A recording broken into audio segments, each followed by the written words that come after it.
Is a healing journey and a spiritual journey mutually inclusive? Sort of.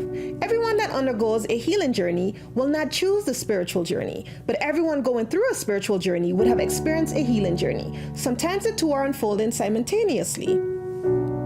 The healing journey is a journey of self-awareness that allows you to work through your traumas and wounds.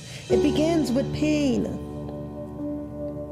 The spiritual journey, also infused with pain, begins with curiosity about understanding the deeper meaning of life and the desire to connect with your divine consciousness. It requires long periods of isolation where you practice asceticism, denying pleasures to gain wisdom.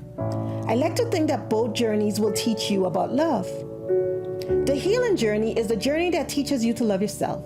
That's the first step. The spiritual journey teaches you about oneness. That's the journey that teaches love for humanity. I'm not referring to the be kind to everyone statement. The love I speak of here is unconditional, understanding that we all have a story, that we're all trying to find ourselves, and that your attacks on others really have nothing to do with them, but instead reveal the lessons your soul needs in order to heal. That's why sacred love is about the journey of love, the healing and spiritual journey. Love and light, friends.